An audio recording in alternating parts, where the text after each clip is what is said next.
Ugh. Okay.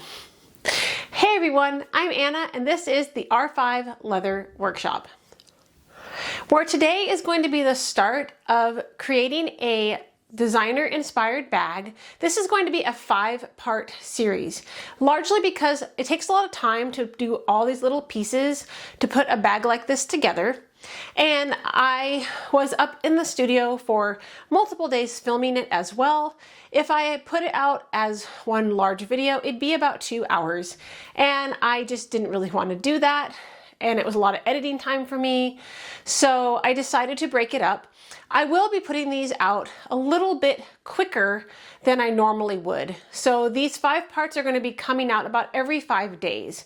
This works for my schedule and for my timing, and also just to make sure I don't get overwhelmed as well. So for today, which is part 1, we are going to talk a little bit about what designer bag we are using to inspire this, as well as talk about the leather and the tools that you're going to need beyond the norms that we normally use. So I hope you enjoy the video and this 5-part series. The next thing is the bag that I am using as my inspiration. I'm going to be using this bag from Aspinall of London. I picked this bag mostly because I really like the style of it. I like the shape. And also it's still basically a tote bag, meaning that we can use some of the skills that I have been posting before to make this bag. So that's a bonus.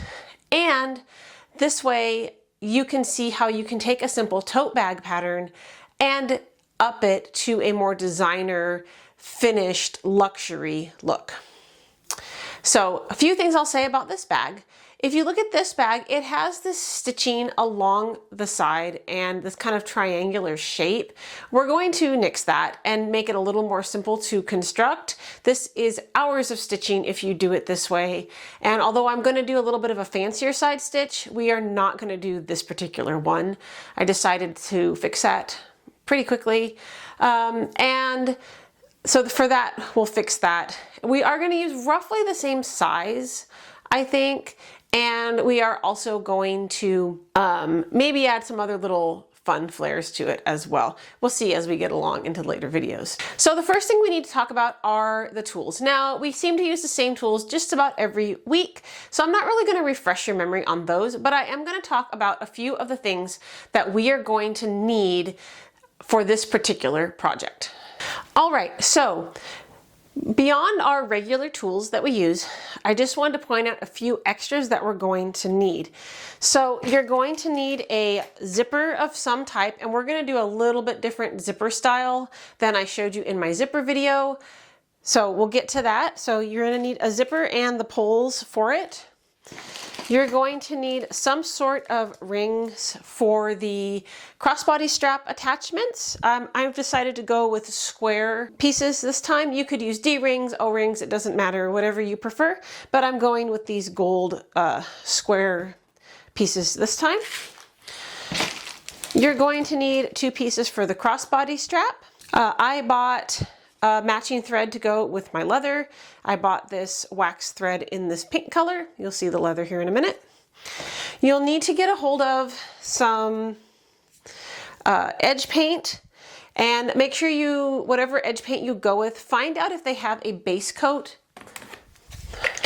or a thick, dense coat that helps fill in the leather.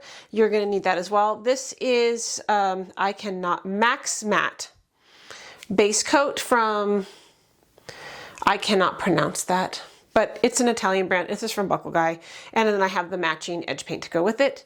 And then the tools for this, either you can use a scratch-all to apply this.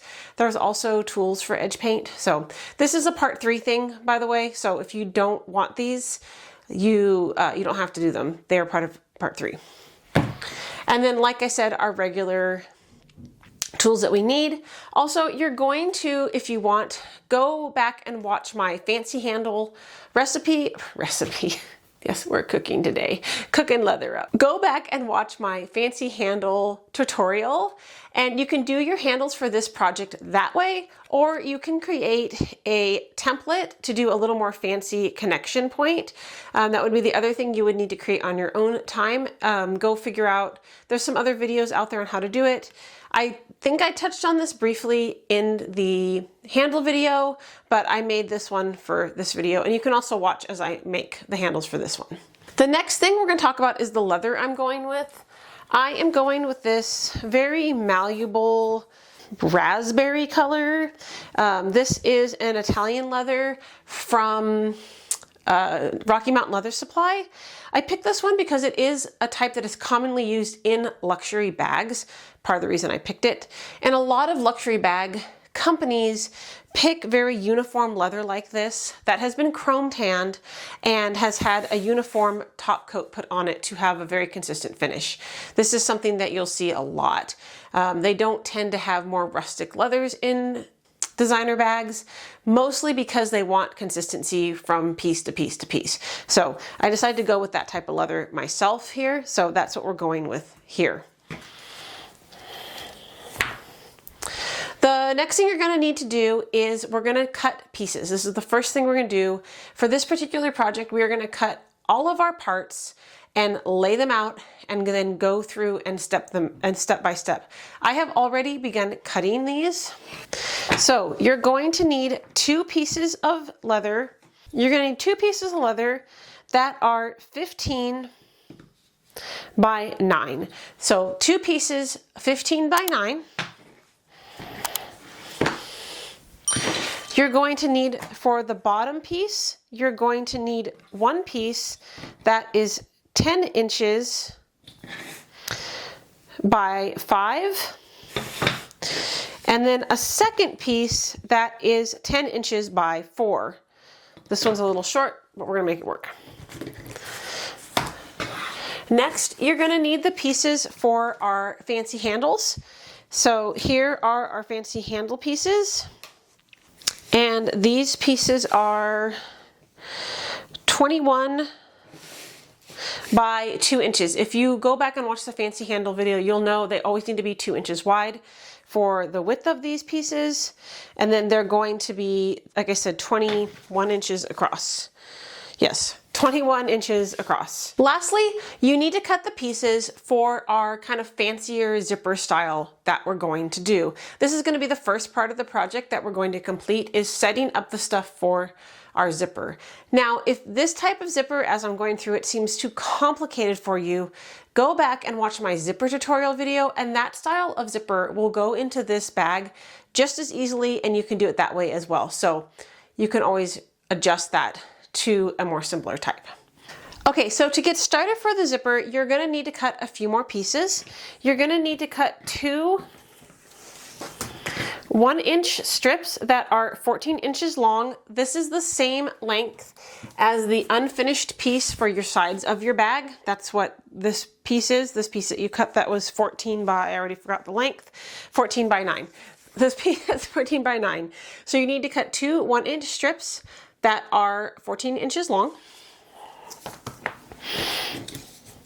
Then you need to cut a second piece that is 3 inches wide by 18 inches long. Yes, 18 inches by 18 inches long. So I hope you enjoyed that video. I hope that it will give you some information, and if you decide to continue on this journey for the designer-inspired bag, it gives you time to know what you need to grab and collect, as far as if you need to go buy some leather and things like that. So I hope to see you for part 2, where we start creating the zipper for this bag.